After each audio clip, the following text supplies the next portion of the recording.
Mesdames et messieurs, courte vidéo, bienvenue, cher public, dans cette vidéo dans laquelle nous sommes en cet instant.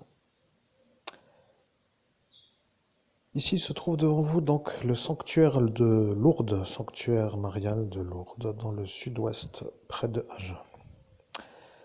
Et voilà, que l'énigmatique énigme, je sais que ça va énerver, mais je dois dire ce que j'ai décidé de dire. Voilà, c'est un peu comme cela que ça commence aujourd'hui. J'étais en train de me dire que le mal de dos, c'est un peu le mal du siècle, surtout quand on est chargé d'un fardeau constant pendant une durée de 7 années de marche à pied avec tous les jours, le transport des courses avec personne qui vous dit ah bah tiens, viens, je t'emmène, ou peut-être que ça t'arrange de. Voilà, etc., d'arranger les gens qui sont dans le dérangement. Bon, maintenant, moi, je me suis dit, tiens, Notre-Dame de Lourdes, j'y pense, j'y pense, j'y pense, et aujourd'hui, figurez-vous que j'étais en train de me dire qu'est-ce que je vais faire comme vidéo ce jour. Et pour la petite introduction, c'est un peu chaotique, mais je dois quand même vous dire que là est maintenant la bonne nouvelle pour ceux qui connaissent la, comment dirais-je, la calamité que je subis. Vous voyez, c'est un peu compliqué à dire. Alors, la question, je pense à Notre-Dame de Lourdes, vous voyez, et j'étais en train de me dire que j'ai fait des prières à Notre-Dame de Lourdes parce que j'ai un peu mal au dos à force de marcher à pied, surtout que hier j'ai fait un genre de trajet longue durée. Vous voyez, je suis venu de Spicheren à Forbach à pied, ça a duré 3 heures. Vous voyez. Donc j'ai payé 16,80 € le taxi de chez Esso jusqu'à Spicheren Mairie et 16,80 € pour ça. Vous voyez, donc en fait je me dis heureusement que j'ai pas fait d'ici jusqu'à Spicheren, vous voyez, parce que j'en aurais eu pour 100 euros. Vous voyez. Donc bref, ce que je veux dire, c'est qu'à force de marcher à pied, on devient pas vraiment autrement qu'un homme qui charge du poids et ça devient le problème. Donc, Madame Notre-Dame de Lourdes est là, devant vos yeux, et le sanctuaire est devant vos yeux. Je peux vous dire que l'énigmatique énigme est la suivante. Il y en a qui se moquent, vous voyez, ils savent que je suis un homme tellement effacé de son souvenir par des appareils qui sont illégaux à utiliser sur la route avec des désynchronisateurs, ce qui s'appelle des appareils de guerre.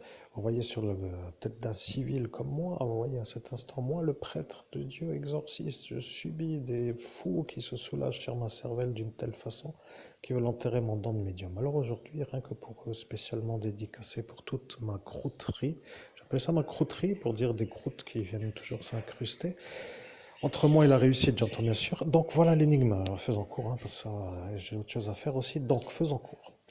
L'énigmatique énigme est la suivante. Comment Bernadette Soubirous a-t-elle vécu après avoir eu ce qui s'appelle des visions d'apparition de Marie, donc Notre-Dame de Lourdes, après ne plus avoir vu? Vous voyez en clair, la vision maintenant est un peu chez vous, mesdames et messieurs, vous voyez. La question est donc simple à comprendre. Comment Bernadette Soubirous a-t-elle vécu lorsque les visions d'apparition se sont éteintes?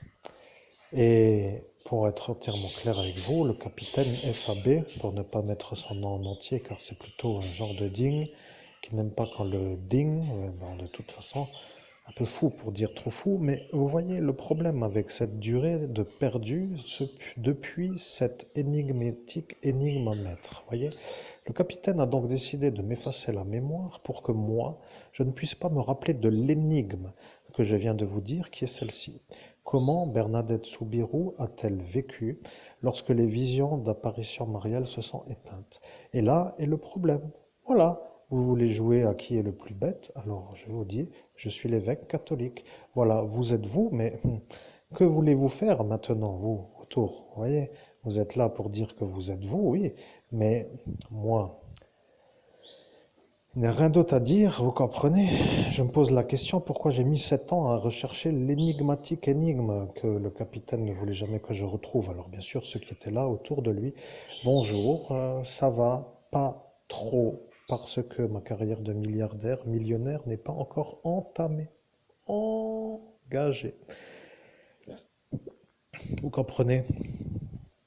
Long est le chemin jusqu'à ce que les gens comprennent. Bien sûr, il faut du temps, mais vous comprenez, ça devient très dérangeant parce que je suis vu comme un homme qui bulle, pour dire qu'il ne fait rien du tout. Et le problème avec ma manière de faire une richesse à la réussite de la réussite est facile, encore en plus, mon Dieu, dans ce que j'aime avec la manière de le faire, eh bien ça a dérangé tout cela autour de moi à cet instant parce qu'eux font tous quelque chose qu'ils n'aiment pas. Voilà, ils se sont sentis aigris de ne pas réussir à aboutir à un épanouissement au travail et ils se sont soulagés comme pour se venger de me voir moi y arriver parce que eux n'y arrivent pas. Voilà. Alors, maintenant, moi, je vais vous dire une chose. Je suis l'évêque catholique, je suis celui qui a le don de Monseigneur Houssaï, celui que vous connaissez comme étant l'écrivain qui s'appelle l'abbé Julio.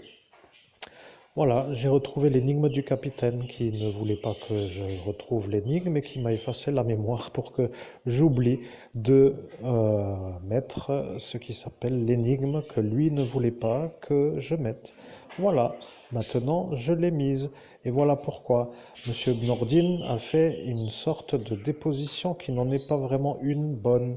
Il m'a dit que il a dit que j'étais l'homme qui a fait le viol sur la route et lorsqu'il l'a dit, eh bien, autour étaient des gens. Et ces gens se sont dit, si lui le dit, c'est que c'est vrai.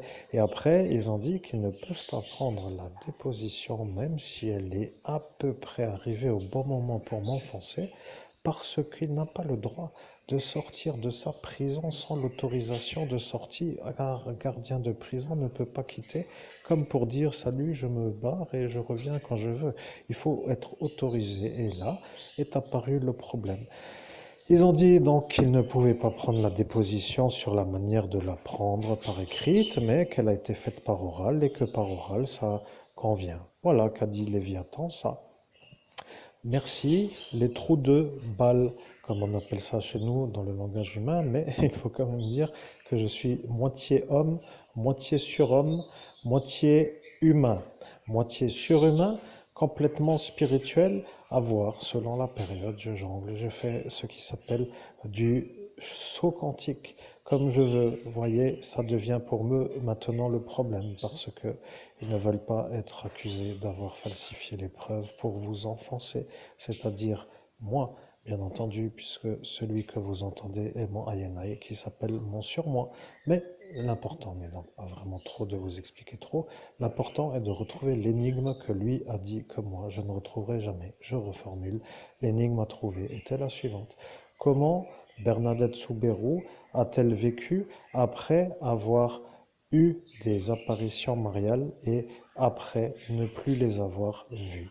Voilà, dans une prochaine vidéo, le sujet que nous allons aborder, car à cet instant, les gendarmes, bien sûr, savent que c'est moi l'évêque catholique, mais ils se rendent compte qu'ils se sont fait manœuvrer par une sorte de fou qui devient à cet instant ami d'un autre fou et que ces deux-là se sont un peu moqués pour dire que c'était leur heure de gloire à cet instant. C'est tout, je n'ai rien d'autre à dire. Après cette année de quête, je retrouve l'énigme sans vouloir la chercher, puisque j'avais oublié que je devais chercher l'énigme. Vous voyez, c'est un peu parfois comme ça que les choses apparaissent. Et bien entendu, je ne suis toujours pas millionnaire et j'ai mal au dos. Alors, à pied, c'est mieux, en bus encore plus, et avec le vélo encore mieux. Bon, bonne nuit ou à tout à l'heure pour une prochaine vidéo.